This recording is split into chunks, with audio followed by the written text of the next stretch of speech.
மொட்டை மாடிக்கு பச்சை தொப்பி. உலக மக்கள் அமைதியாக, நிம்மதியாக, ஆரோக்கியமாக வாழ வேண்டுமென்றால் உலகில் பல மாற்றங்கள் ஏற்படுத்த வேண்டியுள்ளது. அதில் ஒன்று குளோபல் வார்மிங் என்கின்ற உலக வெப்பமயமாக்கல், உலக வெப்பமயமாதல். இதிலிருந்து நாம் தப்பித்து நல்லபடியாக வாழ வேண்டுமென்றால் இயற்கையை அழிப்பதை நிறுத்திவிட்டு இயற்கையை வளர்க்க ஆரம்பிக்க வேண்டும். கிராமங்களில் உள்ள அனைத்து நிலங்களும், விவசாய பூமிகள் அனைத்தும் இப்பொழுது காங்கிரீட் கட்டிடமாகவும் தரிசு நிலமாகவும் மாறி வருவதால் ஓசோனில் ஓட்டை மற்றும் கடல் மட்டம் உயர்தல், அதிக மழை, சில இடங்களில் மழையே இல்லை, இப்படி பல துன்பங்களுக்கு உலக மக்கள் ஆளாகி வருகிறார்கள். இதிலிருந்து நாம் தப்பிக்க ஒவ்வொரு தனி மனிதனும் ஒரு காரியம் செய்ய வேண்டும். அவரவர்கள் நம்மால் முடிந்த காரியத்தை செய்ய வேண்டும். அப்படி ஒருவர் செய்து வருகிறார். சமீபத்தில் நான் அவர் வீட்டுக்கு சென்றிருந்தேன். அவர் வீடு சென்னையில் உள்ளது. அந்த வீட்டை பார்த்து நான் பிரமித்து போய் நின்றேன். காரணம், அந்த வீடு பாரம்பரிய விவசாய அதிசய ஆச்சரிய இயற்கை ஏசி வீடு அப்படின்னு சொல்லலாம். இப்போ நாம் அந்த ஆச்சரியமான அதிசயமான வீட்டை பற்றி விளக்கமாக பார்க்க போகிறோம். அந்த வீட்டிலிருந்து எந்த ஒரு கழிவுப் பொருளும் வெளியே போகிறதே கிடையாது. கழிவுப் பொருள்களை அந்த வீட்டுக்குள்ளேயே உபயோகமான பொருளாக மாற்றப்படுகிறது. அடுத்தபடியாக அந்த வீட்டில் 24 மணி நேரமும் ஏசி பயன்படுத்துகிறாங்க. ஆனால் கரண்ட் பில்லு வர்றதே கிடையாது. ஏன்னா அது இயற்கையான ஏசி. அந்த வீட்டுக்குள்ள 24 மணி நேரமும் குளுகுளுன்னு இருக்கு. ஆனால் கடையில் விற்கிற ஏசியை பயன்படுத்துறதில்ல. இயற்கையாகவே வீடு குளுகுளுன்னு இருக்கிறதுக்கு ஒரு சின்ன ஒரு வேலை செஞ்சுருக்காங்க. அதனால் அந்த வீடு குளுகுளுன்னு இருக்கு. இந்த வீட்டில் இருக்கிற செடி கொடி மரங்கள்னால கண்டிப்பாக குளோபல் வார்மிங்கை கொஞ்சமாக குறைக்க முடியும். ஓசோன் ஓட்டையை கொஞ்சமாக அடைக்க முடியும். இந்த வீடு இருக்கிற ஊரில் கொஞ்சமாக மழையை வர வைக்க முடியும். கொசு இல்லாமல் வாழ முடியும். துர்நாற்றம் இல்லாமல் வாழ முடியும். இந்த வீடு மாதிரி ஒரு ஊரில் எல்லா வீட்டையும் மாற்றிட்டா அந்த ஊர் வளமான ஒரு ஊராக மாறிடும். அப்படிப்பட்ட ஒரு அதிசய வீட்டை பற்றி நாம் இப்போ பார்க்க போகிறோம். அந்த வீட்டை அதிசயமான வீடாக மாற்றினவருக்கு பெயர் திரு இந்திரகுமார் ஐயா அவர்கள். இந்த வீட்டில் என்னமெல்லாம் அதிசயம் இருக்குன்னு பார்க்கலாம்.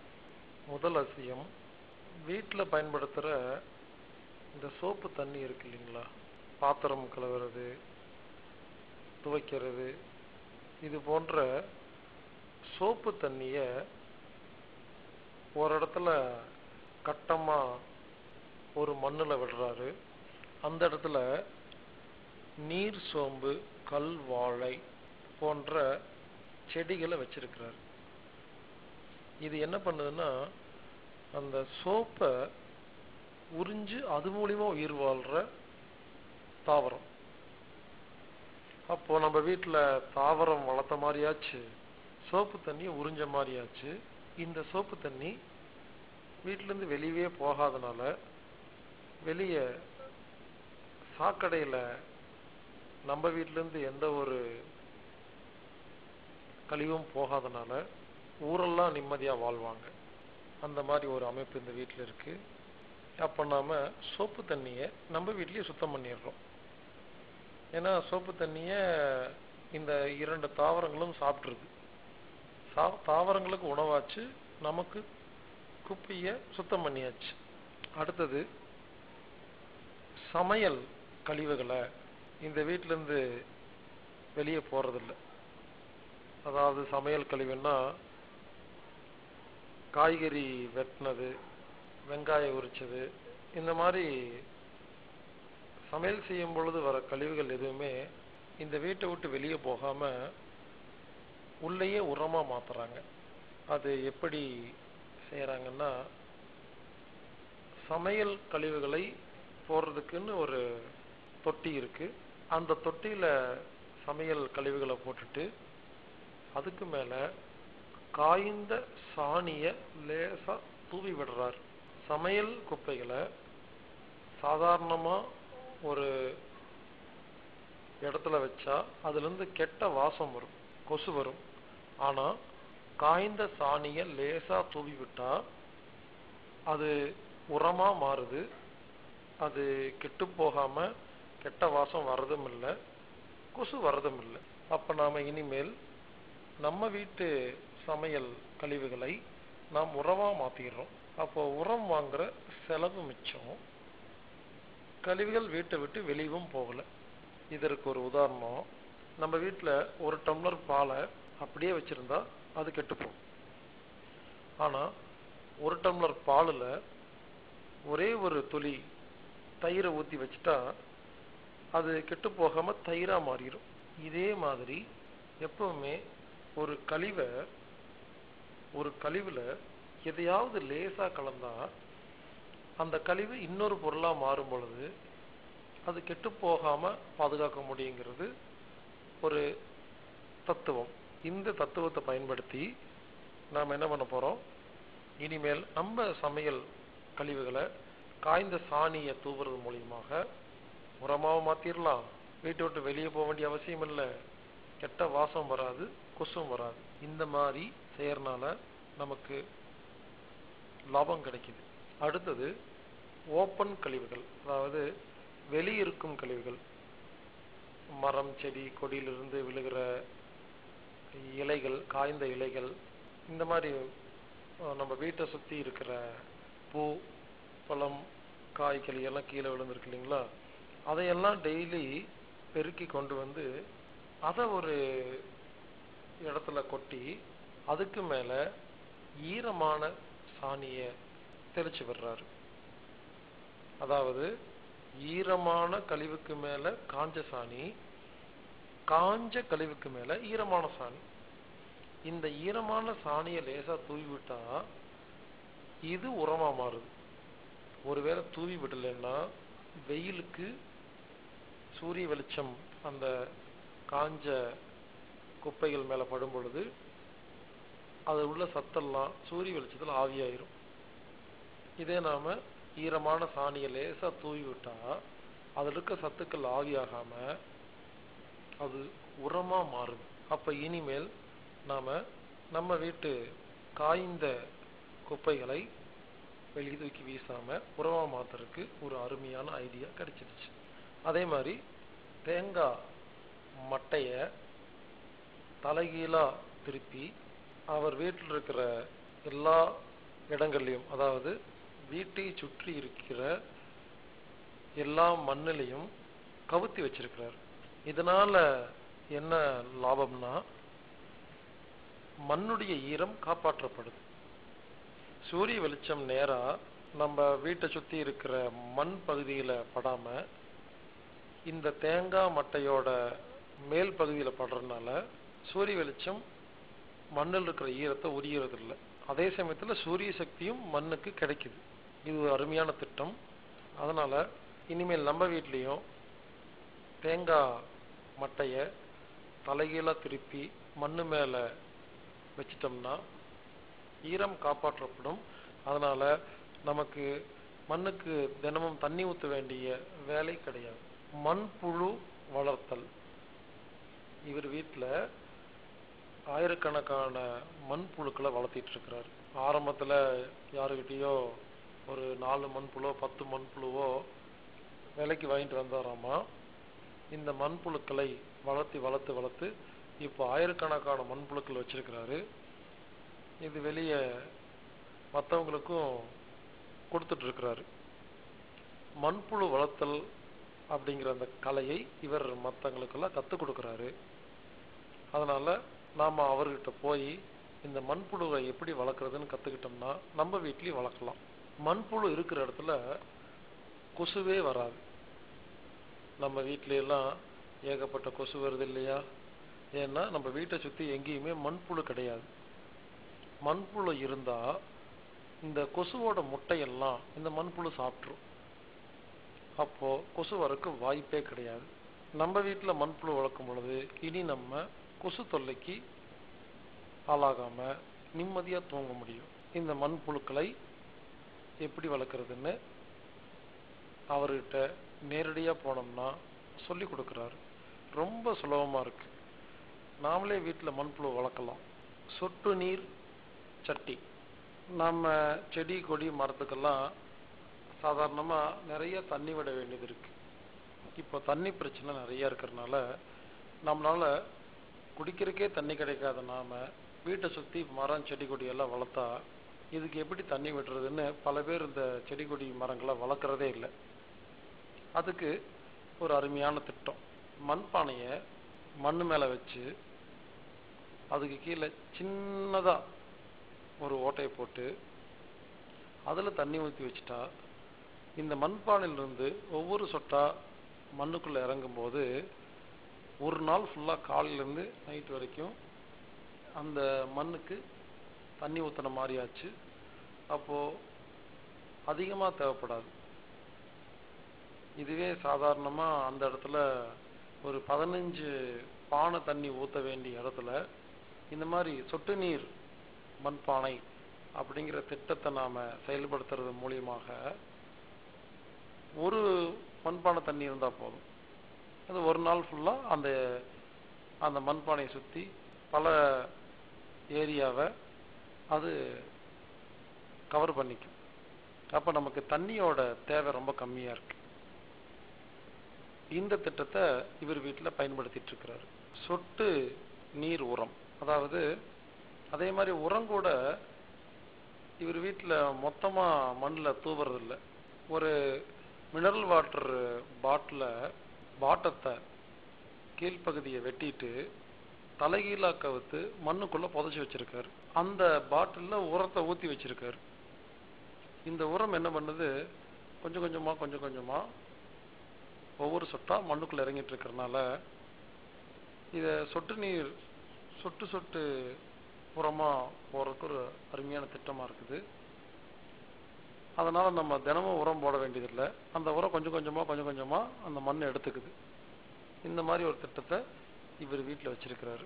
அடுக்கு பானை திட்டம். அதாவது வீட்டில் இடம் ரொம்ப கம்மியாக இருக்குன்னா 10 பானை வைக்கிறதுக்கு நமக்கு நிறைய இடம் தேவைப்படும்.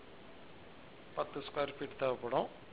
அதனால் ஒவ்வொரு பானைக்கு மேலே ஒவ்வொரு பானையாக பெரிய பானையிலேருந்து அப்படியே சின்ன பானையை அடுக்கி வச்சு நாம் வீட்டிலேயே செடி கொடியெல்லாம் வளர்க்க முடியும். அதுக்கு என்ன பண்ணுறாருன்னா மண்பானையை வச்சு அதோட முக்காவாசி உயரத்தில் பட்டமாக சின்னதாக ஓட்டையை போட்டுடுறாரு. உள்ள மண்ணை போட்டு அந்த ஓட்டையில் ஒரு செடி வைக்கிறாரு. அப்போ அந்த செடி மண்பானையில் இருக்கிற மண்ணில் மூலமாக வெளியே வளர ஆரம்பிக்குது. அதுக்கு மேலே இன்னொரு பானை, அந்த பானையோட பக்கவாட்டு பகுதியில் ஒரு சின்ன வட்ட ஓட்டையை போட்டு அதில் ஒரு செடி. இப்படி ஒரு மண்பானுடைய பக்கவாட்டு ஓட்டை வலது பக்கம் இருந்தால் அடுத்த மண்பானையோட பக்கவாட்டு ஓட்டையை இடது பக்கமாக வச்சிருக்காரு.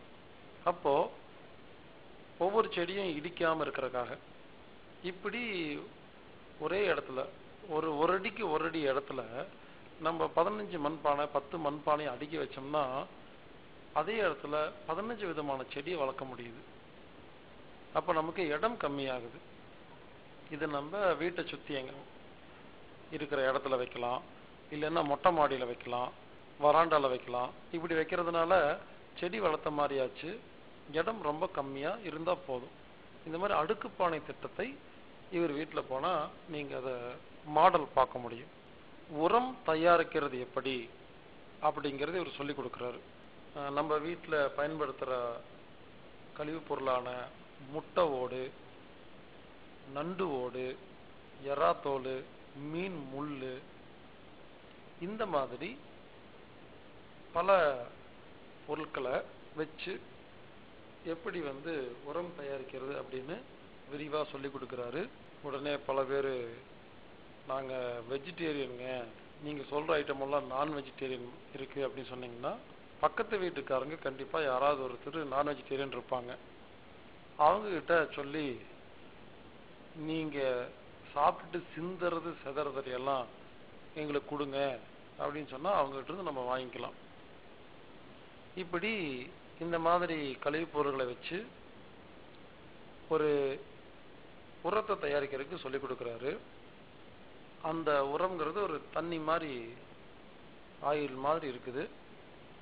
அதை தயாரிச்ச உடனே அதுல 1 டம்ளர் உரத்தை எடுத்து 50 டம்ளர் தண்ணியில கலந்து நாம செடி கொடிகளுக்கு மரங்களுக்கெல்லாம் ஊத்தும் போது அது ரொம்ப வீரியமா நல்லபடியா சாதாரணமா வளர்றதை விட ரொம்ப வேகமா ஆரோக்கியமா வளர்றத நம்மளால பார்க்க முடியுது.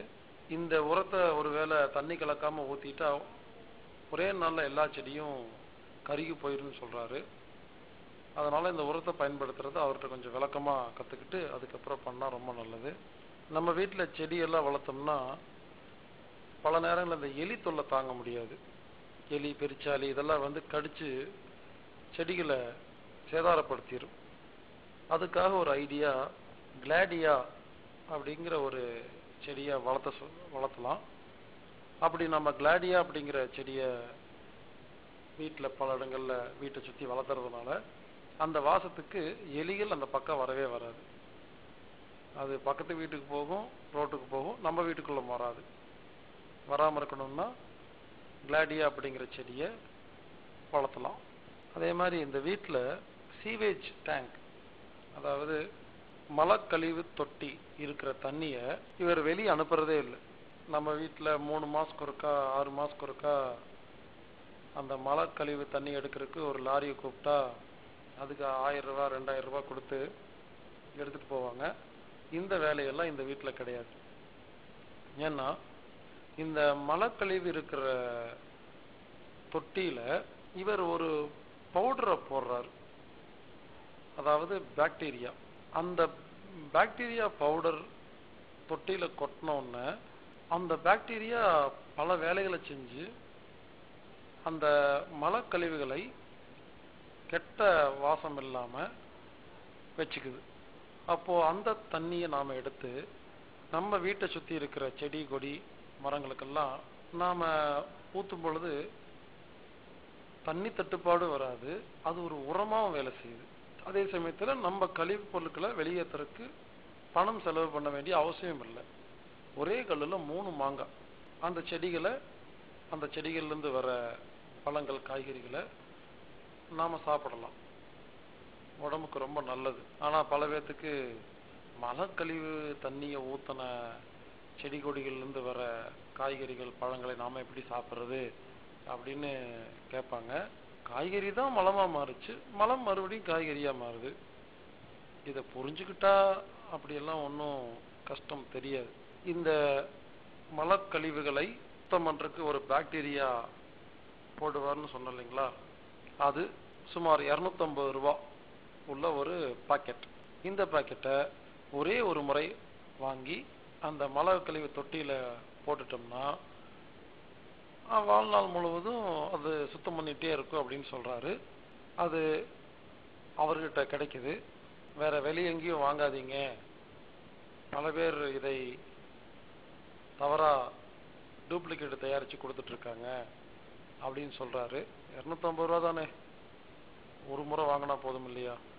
அதனால நீங்க அவரையே தொடர்பு கொண்டு வாங்குங்க, வேற வெளியே எங்கேயும் வாங்காதீங்க. அந்த பாக்டீரியா பவுடரை மலக்கழிவு தொட்டியில போட்டோம்னா இனிமேல் நம்ம வீட்டு மலக்கழிவு வெளியும் போக வேண்டிய அவசியம் இல்லை, கெட்ட வாசமும் வராது. அதே சமயத்துல அதை எப்படி எடுக்கிறது அப்படிங்கறதுக்காக இவர் ஒரு ஐடியா பண்ணியிருக்கிறாரு. அந்த பெரிய தொட்டியில பக்கத்துல சின்னதா ஒரு தொட்டி மாதிரி செஞ்சு அந்த தொட்டியில ஓட்டை போட்டு வச்சிருக்காரு. அதாவது பெரிய தொட்டி பக்கத்துல சின்னதா ஒரு தொட்டி கட்டி 2க்கு நடுவுல ஒரு சின்ன வட்டமா ஓட்டையை போட்டுருக்கறனால அந்த கழிவு மலக்கழிவு தொட்டியில் இருக்கிற மேல் இருக்கிற தெளிஞ்ச தண்ணி மட்டும் இந்த தொட்டிக்கு வருது. இதுக்கு ஒரு மூடி வந்து அப்பப்போ எடுக்கிற மாதிரி செட் பண்ணி அதில் நம்ம பக்கெட்டில் தண்ணி எடுத்து டெய்லி இருக்கிற செடி கொடி மரங்களுக்கெல்லாம் நாம் ஊற்றிட்டோம்னா இது ரொம்ப அருமையான திட்டமாக இருக்குது. சொல்லும் பொழுது கொஞ்சம் அருவருப்பாக சில பேர்த்துக்கு இருக்கும். நீங்கள் ஒரு முறை அதை நேரில் போய் பார்த்துட்டு வந்து அதை ஊற்றுறதை பார்த்துட்டு வந்துட்டிங்கன்னா அதுக்கப்புறம் அந்த அருவருப்பெல்லாம் இருக்காது. எல்லாம் மனசு தான் காரணம். உண்மையிலேயே இந்த மலக்கழிவுகள் வந்து செடி கொடி வளர்றதுக்கு அருமையான உரம். நீங்கள் இந்த மலேசியா நாட்டில் பார்த்தீங்கன்னா தமிழர்களும் மலேசியா நாட்டை சேர்ந்த மலாய்க்காரங்களும் சீனாக்காரங்க உற்பத்தி பண்ணுற உணவுகளை பொதுவாக வாங்க மாட்டாங்க. சீனாக்காரங்க கடையில் மட்டும்தான் வாங்குவாங்க. அது ஏன்னு பார்த்தா சீனாக்காரங்க எல்லாருமே மலக்கழிவுகளை அவங்க விவசாய பூமியில் ஊற்றி தான் உணவு தயாரிக்கிறாங்க. காய்கறிகள் பழங்கள் எல்லாம் உற்பத்தி பண்ணுறாங்க. இது மற்ற கிராமத்து மக்கள் அப்படி இப்படின்னு பார்த்து அதை தெரிஞ்சு வச்சிருக்கிறதுனால சீனாக்காரன் கடையில் வாங்கக்கூடாது, அவங்கெல்லாம் மலக்கழிவுகளை பயன்படுத்துகிறாங்க அப்படின்னு சீனாக்காரங்க விவசாயம் பண்ண பொருளை பொதுவாக அங்கே வாங்கிறதில்ல. ஆனால் அதுதான் சத்தான உணவு, ஆரோக்கியமான உணவுங்கிறது பல பேர்த்துக்கு தெரியறதில்ல. அப்போது எனக்கு தெரிஞ்சு சில இடங்களில் இந்த மாதிரி மலக்கழிவுகளை விலைக்கு வாங்குறாங்க. பாருங்க, இந்த ஒரு லாரி வரும், மலைக்கழிவுகளை எடுத்துகிட்டு போகிறக்கு ஒரு லாரி வரும். அதுக்கு நம்ம 1000 ரூபா 2000 ரூபா கொடுக்குறோம். ஆனால் அவங்க என்ன பண்ணுறாங்க, அந்த மலக்கழிவுகளை கொண்டு போய் அவங்க வித்துடுறாங்க. இதை வாங்கறதுக்கு இப்போது நிறைய பேர் போட்டி போட்டிருக்கிறாங்க. ஏன்னா அதை கொண்டு போய் டேங்கில் ஊற்றி அதை சின்ன சின்ன வேலைகள் செஞ்சால் அது உரமாக மாற்றி மறுபடியும் நம்மக்கிட்ட உரமாகவே வித்துடுறாங்க. எல்லாமே காசு. இனிமேல் எடுக்கிற காசு கொடுத்து அதுக்கப்புறம் உரம் வாங்குற காசு கொடுக்கறதுக்கு இதே உரமாக மாற்றிட்டு போயிடலாமே. அடுத்தபடியாக இந்த குடிக்கிற தண்ணி, மலக்கழிவு தொட்டி, இந்த மாதிரி எந்த தொட்டியும் முழுசாக மூடி வைக்கக்கூடாது. இப்படி முழுசாக மூடி வைக்கும் பொழுது அது கெட்டு போகிறதுக்கு வாய்ப்பு இருக்குது. அது இல்லாமல் விஷவாயுக்கள் உருவாக்குறதுக்கு வாய்ப்பு இருக்குது. அதனால் இனிமேல் தயவு செய்து எந்த ஒரு தொட்டியும் முழுசாக மூடி வைக்காதீங்க. மேலே 4 இடத்துல ஓட்டை இருக்கணும். வெளிக்காற்று உள்ளே போய் உள்காற்று வெளியே போகிற மாதிரி காத்தோட்டமான இடத்துல தொட்டி பயன்படுத்தினோம்னா தொட்டியில் இருக்கிற தண்ணியில் இருக்கிற அந்த குப்பைகள், அழுக்குகள், கெட்ட வாசங்கள்லாம் வெளியே போயிடுச்சுன்னா தொட்டி தண்ணி நல்லா இருக்கும். அதனால் இனிமேல் நாம் குட்டிக்கிற தொட்டியாக இருந்தாலும் மலை கழிவுகள் தொட்டியாக இருந்தாலும் அதை ஓப்பன் நிலையில் வச்சிருக்க, பாதி திறந்து வச்சிருக்க மூலிமா அதில் விஷவாயுக்கள் தங்காமல் நம்ம பாதுகாக்கலாம். அங்கிருந்து தான் அந்த கரப்பாம்பூச்சி, கொசு போன்ற பல ஜந்துக்கள் உருவாகி நம்ம வீட்டுக்குள்ளேயே வருது. அந்த இடத்த சுத்தமாக வச்சுருந்தோம்னா நம்ம வீடு சுத்தமாக இருக்கும். பெர்குலேஷன் பிட், அதாவது அவர் வீட்டை சுற்றி அங்கங்கே சின்னதாக வட்டமாக குழி தோண்டி வச்சிருக்கிறாரு. அதாவது இதுக்கு பேர் பெர்குலேஷன் பிட்டுன்னு பேர். திடீர்னு எப்பாவது மழை வந்துச்சுன்னா அந்த பெர்குலேஷன் பிட் அப்படிங்கிற அந்த ஓட்டை வழியாக தண்ணி அந்த பூமியை சுற்றி உள்ளே போகுது. இதுக்காக வட்ட வட்டமாக அங்கங்கே சில ஓட்டைகள் இருக்குது. இந்த ஓட்டையை ஒரு பைப்பு வச்சு அமுத்தி வச்சிருக்கிறதுனால நாளைக்கு அந்த ஓட்டை மண் விழுகாமல் இருக்கும். ஒருவேளை பெரிய மழை வந்துச்சுன்னா நம்ம வெறும் மண்ணில் ஓட்டை செஞ்சு வச்சுருந்தோம்னா, ஆழமாக ஓட்டை செஞ்சு வச்சுருந்தோம்னா மழை வந்தோடனே மூடிடும். அது மூடாமல் இருக்கிறதுக்கு பைப்பை மண்ணுக்குள்ளே இறக்கி வச்சிருக்கிறாரு. அப்போது தண்ணி மட்டும் போகும், மண் போகாது. இப்படி ஒரு மழை வந்தால் அந்த பைப்பில் இருக்கிற தண்ணி கொஞ்ச நாளைக்கு அங்கே இருக்கிற மண்ணில் இருக்கிற ஈரத்தை காப்பாற்றுறதுக்கு ரொம்ப பயன்படுது. அந்த மாதிரி பெர்குலேஷன் பிட் அப்படிங்கிற சிஸ்டத்தை நம்ம வீட்டுக்கு சுற்றி பயன்படுத்தும் பொழுது நம்ம வீட்டை சுற்றி நீரை பாதுகாக்க முடியும். அதே மாதிரி அவர் வீட்டில் ஒற்றையெல்லாம் அடிக்கிறதே இல்லை. அங்கங்கே நிறைய ஒற்றையெல்லாம் இருக்குது. அவர் என்ன சொல்றாரு, இந்த சிலந்தி வலை, சிலந்தி பூச்சி கொசுக்களை சாப்பிடுதாமா. கொசுக்களை மட்டும் இல்லாமல் நம்ம வீட்டுக்குள்ளே வர மனிதனுக்கு இடைஞ்சல் பண்ணுற எல்லா ஜந்துக்களையும் அந்த ஒற்றை சாப்பிடுது, அதாவது சிலந்தி சாப்பிடுது.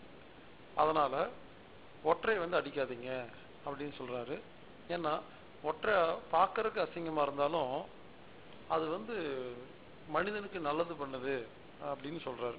ஒருவேளை நமக்கு வேணும்னா அப்பப்போ லைட்டாக பெரிய பெரிய ரொம்ப குப்பையாக இல்லாமல் கொஞ்சமாக அடிச்சுக்குங்க. அது கொஞ்சமாவது இருக்கணும்.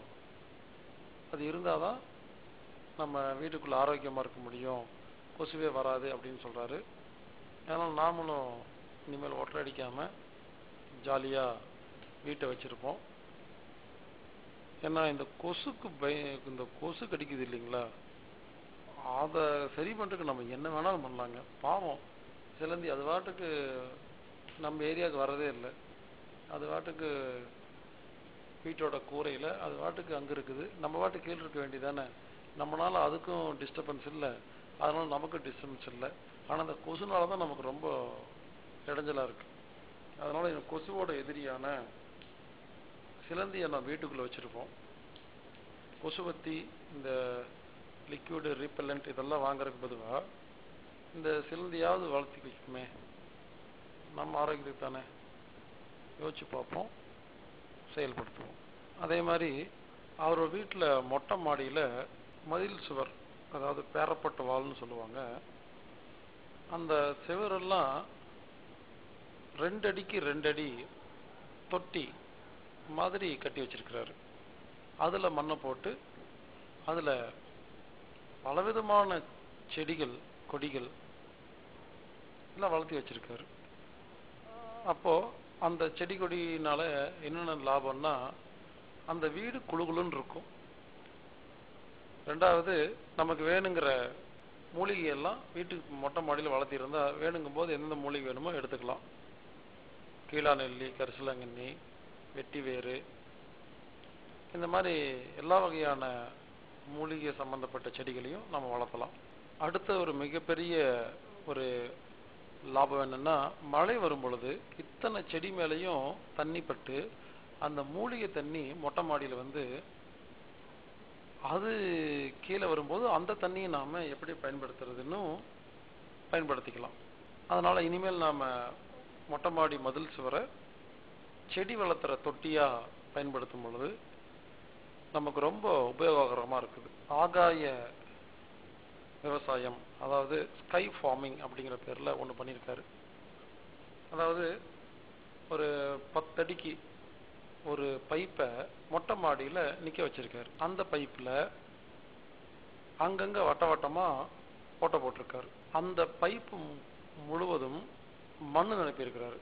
இப்போது இந்த பக்கவாட்டில் இருக்கிற வட்ட வட்டமாக ஓட்டையில் ஒவ்வொரு இடத்துலையும் ஒரு செடி வச்சிருக்காரு. அதாவது ஏற்கனவே நாம் பார்த்தோம், மண்பானையை அடுக்கி வச்சு பக்கவாட்டில் ஓட்டை போட்டு செடி வளர்த்தலாம் அப்படின்னு. அதுக்கு பொதுவாக நீளமான பைப்பில் பக்கவாட்டில் அங்கங்கே வலது பக்கம் ஒன்று, இடது பக்கம் ஒன்று மாற்றி மாற்றி மாற்றி ஓட்டை போட்டோம்னா அதில் செடி வளர்த்தும் பொழுது நமக்கு இடம் ரொம்ப மிச்சமாகுது. ஒரு பைப் உட்கார்ற இடத்துல 15 செடி வளர்க்க முடியுது. இடம் மிச்சமாகுது, வீடு குழுகுலுன்னு இருக்கு, நிறைய செடி வளர்த்துறோம். இந்த அதிசயமான ஒரு விவசாயத்தை இவர் வீட்டில் நாம் பார்க்க முடியும். கொடி வளர்த்தல், மொட்டை மாடியில் கொடிக்கு பந்தல் மாதிரி காங்கிரீட்லேயோ இல்லை மரத்துலேயோ நாம் செஞ்சு வச்சுட்டு இந்த நிறைய கொடி வளர்த்தி வச்சிருக்கிறாரு. அந்த கொடி பார்க்கறதுக்கு ஒரு கூரை போட்ட மாதிரி இருக்கு. அது கீழே நாம் உட்காந்துருந்தோம்னா குளுகுலுன்னு இருக்கு. அப்போ நம்ம வீட்டுக்கு மேலே பார்க்கறதுக்கு பச்சை தொப்பி போட்ட மாதிரி இருக்கு. மொட்டை மாடியில் நிறைய செடி கொடி, சில மரமே இருக்குது. ஆச்சரியமா இருக்கு. மரத்தை யாராவது மொட்டை மாடியில் வளர்ப்பாங்களா அப்படின்னா நீங்கள் அவர் வீட்டில் போய் பார்க்கலாம். இப்படி அந்த மொட்டை மாடியை பச்சை தொப்பி போட்ட மாதிரி விவசாய பூமியாக மாற்றிட்டோம்னா மேலே போகிற மேகம் எட்டி பார்க்கும்போது அது மழையாக மாறிடும். அப்போ நம்ம ஊருக்கு மழை கிடைக்கும். இப்படி மொட்டை மாடியில 150 விதமான தாவரங்களை வளர்த்திட்டு இருக்கிறாரு. அதனால என்ன லாபம்னா, மழை வரும் பொழுது இந்த 150 தாவரத்துக்கு மேலேயும் தண்ணி பட்டு அது மொட்டை மாடியில் இருக்கிற பைப் வழியா கீழே வருது. அப்போ மூலிகை தண்ணி வருது. இதை முதல் 5 நிமிஷத்துக்கு நாம பிடிக்கக்கூடாது. ஒரு 5 நிமிஷத்துக்கு அப்புறமா வர தண்ணிய நாம சேகரிச்சு வச்சோம்னா அந்த தண்ணி மூலிகை தண்ணி, குடிக்கிறதுக்கு பயன்படுத்தலாம். மழை தண்ணி உலகத்திலேயே ரொம்ப சுத்தமான தண்ணி. அந்த மழை தண்ணியில 150 விதமான மூலிகை பட்டு வரும் பொழுது இன்னும் அது ரொம்ப சுத்தமான தண்ணியா மாறுது. இந்த தண்ணியை நாம பிடிச்சு குடிக்கிறதுக்கு பயன்படுத்தலாம். அது கொஞ்சம் குப்பையா இருந்துச்சுன்னா வெள்ளை கலர் பருத்தி துணியில தண்ணியை ஊற்றி அந்த பக்கமா எடுத்துட்டோம்னா அந்த தண்ணியில் இருக்கிற எல்லா குப்பையும் வெள்ளை கலர் பருத்தி துணியில ஒட்டிக்கும். அப்போ நமக்கு சுத்தமான கிடைக்கும். குடி தண்ணியா பயன்படுத்தலாம். மிகப்பெரிய மழை வரும் பொழுது நிறைய தண்ணி வரும். எல்லாத்தையும் நம்ம குடி தண்ணியா சேமிக்க முடியாது. தேவைப்படுற அளவுக்கு குடி தண்ணியா சேமிக்கலாம். அதுக்கப்புறம் அந்த தண்ணியை ஒரு தொட்டி மேல விடுறாரு. அந்த தொட்டி வாட்டர் ஃபில்டர் தொட்டி, தண்ணியை சுத்தம் பண்ற தொட்டி. அந்த தொட்டியில கீழே பெரிய பெரிய கல்லு, அதுக்கு மேல சின்ன கல்லு, அதுக்கு மேல பொடிக்கல்லு, அதுக்கு மேல மணல், ஏறக்குறைய ஒரு வாட்டர் ஃபில்டர். கவர்மெண்ட்ல எல்லாம் இந்த மெட்ரோ வாட்டர்னு சொல்லுவாங்க இல்லைங்களா, கவர்மெண்ட்ல இந்த திட்டத்தை பயன்படுத்துவாங்க. அந்த மாதிரி தண்ணியை கொண்டு போய் நேரா அந்த தொட்டியில விட்டுறாரு. அப்போ தண்ணி சுத்தமாகி அந்த தண்ணி எடுத்து குடிக்கலாம், குடிக்கிறதுக்கு பயன்படுத்தலாம். ரொம்ப ரொம்ப நல்லது. அடுத்தது குடிக்கிறதுக்கு பயன்படுத்துற போக மிச்ச தண்ணியை அது நேரா கிணத்துக்கு போயிருது. ஏன்னா கிணத்துல ஊற்றி வச்சிட்டோம்னா அது பெரிய தொட்டி, எப்ப தண்ணி எடுத்துக்கலாம். அப்போ நம்ம வீட்டில் ஒரு கிணறு, அந்த கிணத்துல மழை தண்ணி ஃபுல்லா கொண்டு போய் இறக்கிட்டோம்னா நம்ம இனிமேல் தண்ணிக்கு வெளியே எங்கேயும் போக வேண்டியதில்லை. இப்படி ஒரு கிணறு வச்சிருக்கிறாரு. அந்த கிணத்துல இந்த மாதிரி மொட்டை மாடி தண்ணி நேரா உள்ள போறதுனால கிணத்துல எப்பவுமே அவருக்கு நல்லபடியா சிறப்பா தண்ணி வந்துட்டு இருக்கு. அதே மாதிரி அந்த கிணத்துல 5 கிலோ தேத்தான்கோட்டை வாங்கி போட்டிருக்கிறதா சொல்றாரு. தேத்தாங்கோட்டை ஃபில்டர் பத்தி நாம நிறைய சொல்லியிருக்கிறோம், இருந்தாலும் மறுபடியும் ஞாபகப்படுத்துறோம். ஒரு பானையில தண்ணி எடுத்து தேத்தாங்கோட்டைய வாங்கிட்டு அந்த பானைக்குள்ள கையை விட்டு ஓட்டுல சுத்து இருக்கிற ஓட்டுல உரசனம்னா தண்ணி சுத்தமாகும். இல்லையா, அகல் விளக்கு எடுத்துட்டு அதுல தண்ணி ஊத்தி தேத்தாங்கோட்டையை உள்ள நல்லா சுத்துன்னு சுத்தி அதுல வர அந்த தண்ணியை எடுத்து நம்ம குடிக்கிற தண்ணிக்குள்ள ஊத்திட்டோம்னா அது ஒரு அரை நாள்ல சுத்தம் பண்ணி கொடுத்துரும். குப்பையெல்லாம் கீழே போயிடும், நல்ல தண்ணி மேல வந்துடும். நம்ம வீட்டு தண்ணி நல்ல தண்ணியா கெட்ட தண்ணியான்னு பாக்குறதுக்கு இந்த தேத்தாங்கோட்டை டெக்னிக் ரொம்ப ரொம்ப நல்லா இருக்கும். இதை பொதுவா காரைக்குடி, தேவக்கோட்டை போன்ற ஊர்கள் இருக்கிற நாட்டுக்கோட்டை செட்டியார்கள் பயன்படுத்துவாங்க. ஊரணி தண்ணி எடுத்துட்டு இந்த மாதிரி சுத்தம் பண்ணி தான் குடிப்பாங்க. இப்போ அதெல்லாம் பல பேர் மறந்துட்டாங்க. அப்போ தேத்தாங்கோட்டை தண்ணி உடம்புக்கு நல்லதுங்கிறதுனால இவர் என்ன பண்ணியிருக்காரு, 5 கிலோ 10 கிலோ தேத்தாங்கோட்டையை வாங்கிட்டு அவரு கிணத்துல கொட்டிட்டாரு. அவர் சொல்றாரு, கிணத்துல இந்த மாதிரி தேத்தாங்கோட்டையை கொட்டிட்டா கிணத்து தண்ணி சுத்தமாயிட்டே இருக்கும், எவ்வளவு யூஸ்ஃபுல்லா இருக்கு அப்படின்னு சொல்றாரு. நாமளும் இனிமேல் கிணத்துல தேத்தாங்கோட்டைய 10 கிலோ வாங்கி கொட்டி வச்சிருவோம், கிணத்து தண்ணியை சுத்தம் பண்ணிட்டே இருக்கும். கரும்பு சக்கை, ரோட்ல போகும்போது கரும்பு ஜூஸ் ரோட்டோரமா வித்துட்டு இருப்பாங்க. அங்க அந்த கரும்பு புழிஞ்சு சாறு எடுத்துட்டு சக்கைய சும்மா கொட்டி வச்சிருப்பாங்க. அந்த சக்கையை வாங்கிட்டு இவர் வீட்டில் இருக்கிற மேல நிறைய தொட்டி வச்சிருக்காரு இல்லைங்களா, தொட்டியில செடி வச்சிருக்காரு இல்லையா, அந்த தொட்டியில இருக்கிற மண் பகுதியில இந்த கரும்பு சக்கையை போட்டு வச்சிருக்காரு. இது எதுக்குன்னு கேட்டா, கரும்பு சக்கை அந்த மாதிரி போட்டு வச்சிருந்தோம்னா அங்க இருக்கிற மண்ணோட ஈரம் குறையாதாமா, சூரிய வெளிச்சம் நேரடியா படாது. வீட்டுக்கு கீழ் இருக்கிற பெரிய இடத்துல தேங்காய் உடைய அந்த ஓட திருப்பி போட்டிருக்காரு. அது பெரிய ஏரியா, சின்ன தொட்டியில அந்த தேங்காய் மட்டையை நம்ம திருப்பி போட முடியாது. அதுக்கு பொதுவா கரும்பு சக்கைய அது மேல போட்டு வச்சுட்டா அது ஈரத்தை பாதுகாக்குது. அப்படிங்கறதுனால நமக்கு தண்ணி ரொம்ப குறைவா ஊத்தினா போதும். கடைசியா ஒரு அதிசயத்தை பார்த்து ரொம்ப ஆச்சரியப்பட்டேன். என்னன்னா, 24 மணி நேரம் அவர் வீடு குளுகுளுன்னு இருக்கு. காரணம், அவருடைய மொட்டை மாடி, அதாவது முதல் மாடியில ஒரு இயற்கையான ஏசி வச்சிருக்காரு. அதாவது மொட்டை மாடியில கட்டமா ஒரு 5 அடிக்கு 5 அடி ஒரு ஓட்டையை போட்டு அதுக்கு மேல சிமினி மாதிரி செங்கல்ல வச்சு கட்டி ஒரு கோபுரம் மாதிரி கட்டி வச்சிருக்காரு. அந்த கோபுரம் மாதிரி இருக்கிற இடத்துல வெதர் டைல்ஸ் அப்படிங்கிற சூரிய வெளிச்சம் உள்ள வராம வெளியே போற மாதிரியான சிவப்பு கலர்ல இந்த ஓடெல்லாம் நம்ம வீட்டுக்கு மொட்டை மாடியில போட்டிருப்போம் இல்லைங்களா, அந்த ஓடுல மூடி இருக்காரு. பக்கவாட்டுல 4 இடத்துலயும் ஓட்டை இருக்கு. வெளிச்சத்துக்காக 4 இடத்துல கண்ணாடி பதிச்சிருக்காரு. இப்போ மழை வரும் பொழுது இந்த அந்த கோபுரம் மாதிரி கூடாரம் ஒரு குடம் மாதிரி மழை தண்ணி வாங்கி சைடில் விட்டுருது. அதனால வீட்டுக்குள்ள மழை தண்ணி வரதில்லை. சூரிய வெளிச்சத்தை இந்த ஓடுகள் வாங்கிட்டு இருக்கிறதுனால நேரடியா வீட்டுக்குள்ள சூடு வர்றதில்லை. கண்ணாடி மூலமா வீட்டுக்குள்ள வெளிச்சம் வரனால வீட்டுக்குள்ள லைட்டே தேவையில்லை. காத்தோட்டத்துக்கு கட்டமா 4 பக்கம் ஓட்டை இருக்கிறதுனால கெட்ட காத்து நம்ம வீட்டுல இருந்து வெளியே போயிருது, நல்ல காத்து உள்ள வருது. ஆக மொத்த வீடும் குளு குளு குளுன்னு இருக்கு. இது ஒரு அருமையான திட்டம். இதை நாம இனிமேல் எல்லாரும் வீட்லயும் வச்சிருந்தோம்னா நம்ம வீட்டுல கரண்ட் பில்லு கட்ட வேண்டியதில்லை, லைட்டு போட வேண்டியதில்லை, ஏசி பயன்படுத்த வேண்டியதில்லை, நல்ல காத்தை சுவாசிக்கலாம். சூரிய வெளிச்சம் வீட்டுக்குள்ள வருது, இயற்கையா இருக்கு. இது நீங்க அவசியமா பார்க்கணும், பார்த்து நம்ம வீட்லயும் நம்ம மாத்தணும். இயற்கை விவசாயம் அப்படிங்கிறது சாத்தியம் இல்லைன்னு இவர் சொல்றாரு. அதாவது இயற்கை விவசாயம்னா இப்போ காடுகள்ல எந்த மனுஷனும் இல்லாம அதுவா வளருது, அதுவா விதைய கீழே விடுது, புது செடி வருது, கொடி வருது, அதுவா எரியுது, காயுது, மறுபடியும் கருகுது, மறுபடியும் பூ பூக்குது. இப்படி இயற்கையா அதுவா வளருது. இந்த காடுகளை மட்டும்தான் இயற்கை விவசாயம்னு சொல்றாரு. ஆனா நாம செய்யறதெல்லாம் பாரம்பரிய விவசாயம்னு சொல்றாரு. பொதுவா நம்ம இயற்கை விவசாயம் அப்படின்னு பல பேர் பேசி பல புத்தகங்கள்லாம் படிச்சிருப்போம். ஆனா அதுக்கு பேர் இயற்கை விவசாயம் இல்ல, காடுகள் மட்டும்தான் இயற்கை விவசாயம். நாம ஒரு காரியத்தை பண்ணோம்னா அதுக்கு பேர் இயற்கைன்னு வராது, ஆனா செயற்கைன்னு வராது. இது பாரம்பரிய விவசாயம்னு சொல்லிக்கலாம். என்ன பாரம்பரியமா நம்ம தாத்தா பாட்டி இந்த மாதிரிதான் விவசாயத்தை பாதுகாத்து வந்தாங்க.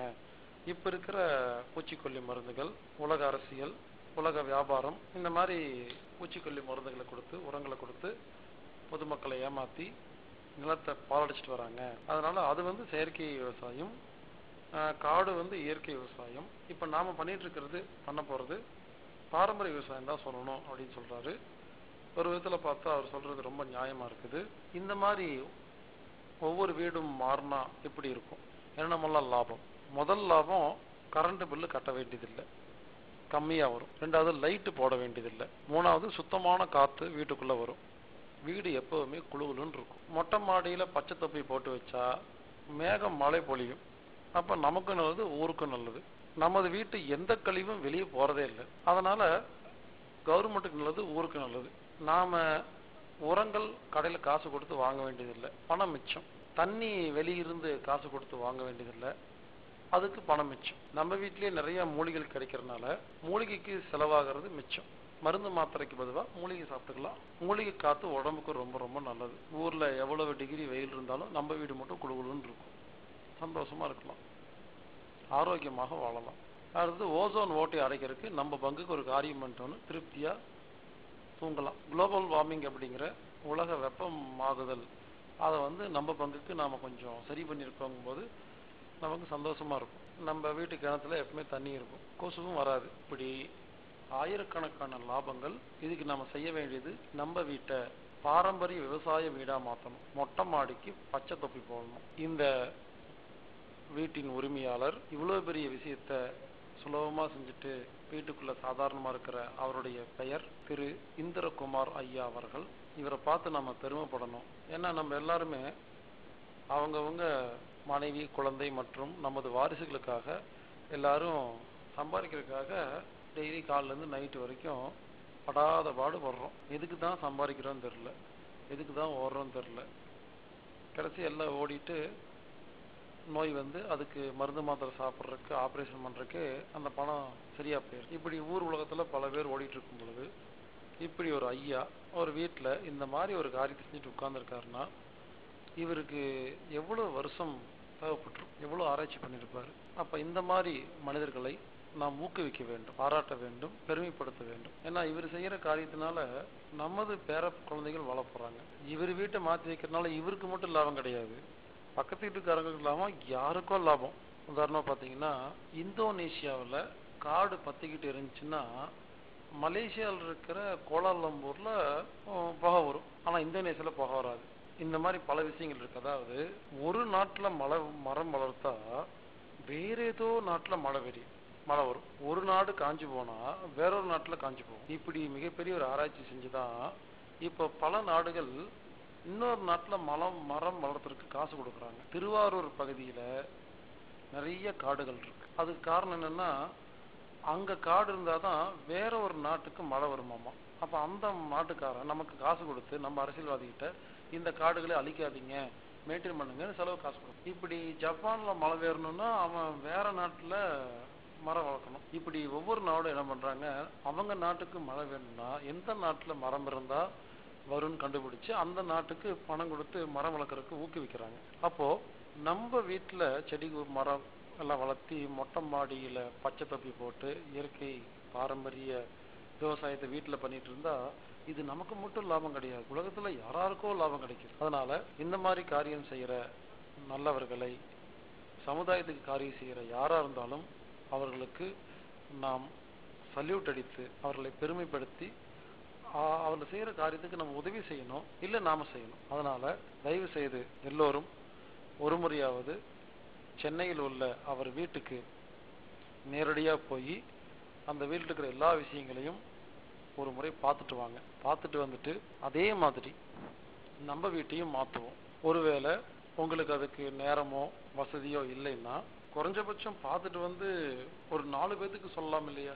அந்த 4 பேத்துல யாரோ ஒருத்தர் அவர் வீட்டில் இதே மாதிரி செஞ்சு வச்சாருன்னா அந்த லாபம் உலக மக்களுக்கு கிடைக்குமா இல்லையா? எல்லாரும் நமக்கே அப்படின்னு சொல்லும் பொழுது அப்ப யாருதான் இந்த ஊரை காப்பாத்துறது, யாருதான் நாட்டை காப்பாத்துறது? அவங்கவுங்க வீட்டுல யாரோ ஒருத்தர் ஒரு பொறுப்பு எடுத்து ஏதோ ஒன்று பண்ணணும். அதனால ஒண்ணு நேர்ல போய் பார்த்துட்டு வந்து நீங்க உங்க வீட்டுல இந்த மாதிரி செய்யுங்க. அங்க ஒரு 50 விஷயங்கள் இருக்கும், 50 செய்ய வேண்டாம், எவ்வளவு முடியுமோ அவ்வளவு செய்யலாம். இல்லையா, இந்த மாதிரி ஒரு வீடு இருக்கு போய் பார்த்துட்டு வாங்கன்னு தெரிஞ்சவங்க சொந்தக்காரங்களாம் சொல்லலாம். அவங்க போய் பார்த்துட்டு அவங்க வீட்டில் செஞ்சா அந்த புண்ணியம் நமக்கு தான் வரும். இவருடைய குருநாதர் சுல்தான் இஸ்மாயில் பாய் அப்படின்னு சொல்றாரு. அவர் யார், எங்க இருக்காருங்கிறத நீங்க அவரை நேர்ல பார்க்கும்போது கேட்டு தெரிஞ்சுக்குங்க. இவர் சில புத்தகங்கள் எல்லாம் நமக்கு அறிமுகப்படுத்துறாரு. இந்த புக்கெல்லாம் படிங்க, இந்த புக்கில் பல நல்ல விஷயங்கள் இருக்குன்னு சொல்றாரு. அப்படி நிறைய புக்கு சொன்னாரு. அது ஒரு 3 புக்கை மட்டும் உங்களுக்கு நான் சொல்றேன். ஜீரோ பட்ஜெட் அப்படின்னு ஆனந்த விகடன்ல ஒரு புக்கு வந்திருக்காமா. இரண்டாவது ஒற்றை வைக்கோல் பயிற்சி அப்படின்னு மாசானா புக்கா அப்படின்னு ஒருத்தர் எழுதியிருக்காராமா. அந்த புக்கை வாங்கி படிக்க சொல்றாரு. அடுத்தது உழவுக்கு உண்டு வரலாறு, அடுத்தது தாய்மண், இப்படி பல புத்தகங்கள் அவர் பேர் சொன்னாரு. இந்த நான் ஒரு 4 புக்கு சொல்லியிருக்கேன். இந்த 4 புக்கை நாம வாங்கி படிப்போம், அதில் இருக்கிற விஷயங்களை தெரிஞ்சுக்குவோம். உடனே பல பேருக்கு ஆர்வமா இருக்கும், சென்னையில இந்த மாதிரி ஒரு வீடு இருக்கா, உடனே போய் பார்க்கணும்னு. அந்த வீட்டு அட்ரஸ் இப்போ நான் சொல்ல போறேன். அவர் பேர் திரு இந்திரகுமார் ஐயா அவர்கள். நம்பர் 11, 6வது வீதி, 6th ஸ்ட்ரீட், சங்கர் நகர், பம்மல், PAMMAL, சென்னை 75. அவருடைய செல்போன் நம்பர் +91, இது இந்தியாவோட கோடு. அடுத்தது 9941007057, 9941007050. அடுத்து அவருடைய வீட்டில் இருக்கிற ஃபோன் நம்பர் இந்தியா 04422486494, 04422486494. இவர் செல்போனுக்கு தயவு செய்து மாலை வேளையில ஒரு 7 மணிலேருந்து 8 மணிக்கு அந்த மாதிரி கூப்பிடுங்க, மற்ற நேரத்தில் கூப்பிடாதீங்க. அவர் ரொம்ப பிஸியான ஒரு ஆள். பல கல்லூரிகளுக்கு பள்ளிகளுக்கு சென்று மாணவர்களுக்கு இதை அவர் பிரச்சாரம் செஞ்சுட்டு வர்றாரு. இது வரைக்கும் பல லட்சம் பேர் இந்த வீட்டை போய் பார்த்துட்டு வந்து புரிஞ்சிருக்கிறாங்க. பல பேர் அதே மாதிரி அவர் வீட்டில் மாற்றிருக்கிறாங்க.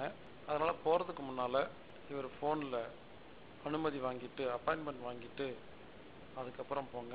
தயவுசெய்து ஒரு ஃபோன் நம்பர் கிடச்சிட்டா சும்மா கூப்பிட்டு அவங்கள தொந்தரவு செய்யாதீங்க. எது தேவையோ அதுக்கு மட்டும் கூப்பிடுங்க. நேரில் போகிறதுக்கே நேரம் இல்லாமல் 1008 பிஸியோடு இருக்கிற நீங்கள் அவரை கூப்பிட்டு சும்மா ஃபோனில் பேசி அவர் நேரத்தை வீணடிக்க வேண்டாம். உதவி செய்யுங்க, இல்லை சும்மா இருங்க. இது என்னுடைய தாழ்மையான ஒரு வேண்டுகோள். இவரோட இமெயில் ஐடி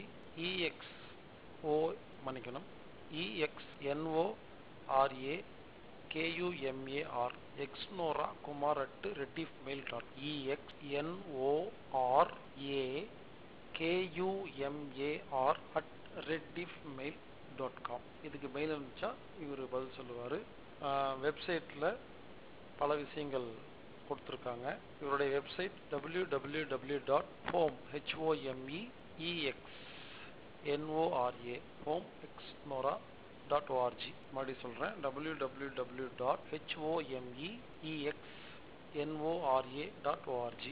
இந்த வெப்சைட்டில் மாடல் ஹவுஸ் அப்படின்னு இடது பக்கமாக ஒரு பிளேஸ் இருக்கும். அதில் கிளிக் பண்ணிங்கன்னா இந்திரகுமார் அப்படின்னு பேர் வரும். அதுக்குள்ளே போனீங்கன்னா இவர் பற்றியான விஷயங்கள் நிறையா இருக்கும். இந்த மாதிரி நிறைய பேர் பல ஊர்களை செஞ்சிட்ருக்குறாங்க. இப்படி பல விஷயங்கள் இந்த வெப்சைட்லேயும் நாம் பார்க்க முடியுது. இந்த வெப்சைட்டில் இருக்கிற எல்லா விஷயங்களும் ஓய்வு நேரங்களில் கொஞ்சம் கொஞ்சமாக பார்த்து வைங்க, நமக்கு ரொம்ப பிரயோஜனமாக இருக்கும். தயவு செய்து இந்த கட்டுரையை படிக்கும், இந்த ஆடியோவை கேட்கும் யாராக இருந்தாலும் சென்னைக்கு வரும் பொழுது இந்த இந்திரகுமார் என்ற அதிசய மனிதனை நேரில் போய் ஒரு முறை அவர் வீட்டில் போய் அந்த மாடல் ஹவுஸை, அதிசயமான ஒரு வீட்டை ஒரு முறை பார்த்துட்டு வாங்க. பார்த்துட்டு வரும்போது நமக்கும் அந்த மாதிரி இயற்கை ஏசி வீடு செய்யணும்னு ஆசை வரும். நாமளும் இந்த உலகத்தில் சமுதாயத்துக்காக, ஊர் மக்களுக்காக, உலகத்துக்காக ஏதாவது செய்வோம். சாப்பிட்டோம், தூங்கினோம், சம்பாரித்தோம், வந்தோம், போனோம் அப்படின்னு இல்லாமல் கொஞ்சமாவது ஒரு நாளைக்கு, ஒரு வாரத்துக்கு, இல்லை ஒரு மாதத்துக்கு கொஞ்ச நேரமாவது சமுதாயத்துக்காக கொஞ்சமாவது செய்வோம். நம்ம ஊர்லேயே இப்படியெல்லாம் பல அதிசயங்கள் நடக்குது. ஆனால் நம்ம கண்ணுக்கே தெரிய மாட்டேங்குது. ஏன்னா நம்ம அதை பார்க்குறதே இல்லை. இனிமேல் அது கண்ணுக்கு தெரியும், நம்ம பார்ப்போம், நம்ம இந்த உலகத்தை மாற்றுவோம். பாரம்பரிய விவசாயத்தை உலகம் முழுவதும் எடுத்து செல்வோம். நாம் ஆரோக்கியமாக, அமைதியாக, நிம்மதியாக, சந்தோஷமாக, இயற்கையாக, பாரம்பரியத்தோடு வாழ்வோம். வாழ்க வையகம். மேலும் விவரங்களுக்கு ஃபோன் மூலமாக தொடர்பு கொள்றதா இருந்தால் இந்தியா ஹெட் ஆஃபீஸ் நம்பர் +91 9944221007. இன்னொரு நம்பர் 9842452508. இமெயில் மூலமாக கான்டாக்ட் பண்ணுறதா இருந்தால் anatomictreatment@gmail.com. ANATOMICTREATMENT@gmail.com. இல்லைன்னா healerbhaskar@gmail.com. HEALERBASKAR@gmail.com. anatomictherapy.org அப்படிங்கிற வெப்சைட்லேயோ anatomictherapyfoundation.com அப்படிங்கிற வெப்சைட்லேயோ நீங்கள் எல்லா விஷயங்களையும் தெரிஞ்சுக்கலாம்.